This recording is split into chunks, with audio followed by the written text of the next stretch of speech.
His Excellency Professor Ayade, our SCA, Mr. Castro. I'm happy you came today. Though I was not here for some time now, I was on medical trip, and all I've been hearing, everything you people did behind. Immediately I came back, I was told. The short time you came in as SCA on education, I saw and I know you visited almost all schools in Cross River State, from one local government to another local government. I was told that is how a leader, that is how somebody who has the interest of students in his heart what to do. I heard also how you and the Commissioner for Education, you people have been doing this thing together, even the workshop going on right now with the private public schools. I was told too. I'm happy you are here, and the parents too, we are happy. At the end of the day, we will definitely, as we have been doing, make sure His Excellency, His administration, His regime succeeds, as we have been helping and will continue to help. The parents will not relent effort in what they have been doing in all the efforts, in all the projects they have been carrying out in all schools, both primary and secondary schools. You are welcome, and we continue to do our best to see that our children, where the government cannot help, we parents we are there to help. So many projects we have been carrying out, which the governor himself knows.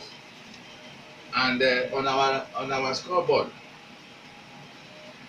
we have been interacting with other states. Cross River is not lacking behind.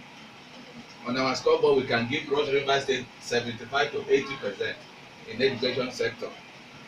So that is a good credit. That's a good mark for His Excellency.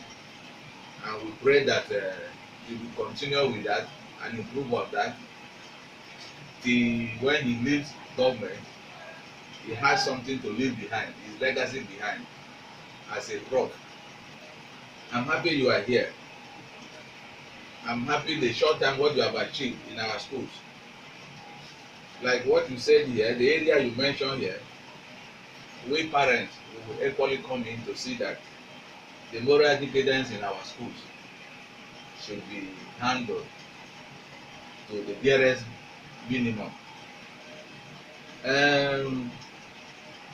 I heard of the incidences, the problem of children carrying pistol, carrying knife, stabbing their colleagues in all schools. And we parents too, we are not relating effort to see that that stops any moment from now. Because in the school, the teachers are not there they are there to impart knowledge and carry out the syllabus, the curriculum. But we parents, we are the ones to train our children in our homes. The moral behavior, how children should behave before they go to school. It is not the work of the teacher to teach children how to behave well. But we parents, really, we have problem in how to handle our children in our home, because if we had done properly well, this problem we are having in all the schools will not come up today. But we are promising you, we will sit up as parents to make sure the vices we are having in our schools today, there are no more seen in no distant future from now. So you are welcome. Like we should not leave everything to government to do. It's not easy. There are many projects government is handling, and we shouldn't sit behind as parents to say, okay, this is government school. Government school, who are the children going? Who are the children going to that school? They are our children. And who is government? We are government. Everybody is government. That's why we took up the project of fencing around all schools in Cross River State. PTA, all schools. If you go to some schools now, the perimeter fencing, this job is done by the PTA. The some classroom blocks. If you go to school and you have been visiting and you have seen many things we have done in all the schools, we are building up to additional classroom blocks in some schools. The only problem we are having now is this computer training. This computer training in our school. We don't have computer in any school. And at the end of the day, SS3 students, at the end of SS3, they are coming out to write JAMB with computer. Any moment from now, WAEC will start. Any moment from now, NECO will start.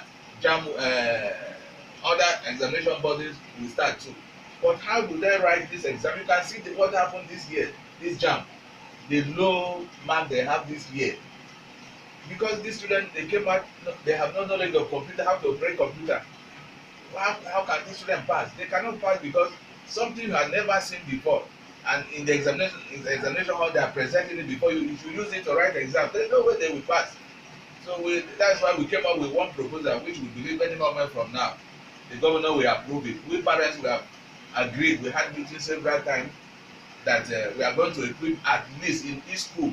We have about 267 secondary schools in Cross River State. We parents we have agreed that in each school we are going to build up a computer lab in each school, at least 50 computers in each school with security, with the generator, with the solar system, so that before you finish your SS3 you have the knowledge of computers, so that when you come out you will not have problem of writing JAMB, you will not have problem of writing other national examination bodies that you will write with computer. That is the project at hand right now that we have sent to the governor to approve, and any moment from now, His Excellency, who knows the value of what we are saying, we approve it, so that we will have something, we will go ahead with that project. And also, the issue of the security in our schools now, you can see the peace has come. Before now, we were having kidnapping almost every day, 235 kidnapping every year, every month, every week. But if you see now, the security is okay. The security is okay now, 70% okay. Operation Akpaku is there, Green Sheriff is there. In fact, the joint operation, you can sleep outside, you can come outside and you can go outside and come back at night. You reach your house peacefully. We thank the governor for that operation, security operation, apparatus he put in place in Cross River State. We are equally appealing that we need a second camera in each school, at least 2 in this school, so that the strangers coming in, as you are coming in, whatever you are coming to do, as you are entering the school, you are seen immediately. At least that's what we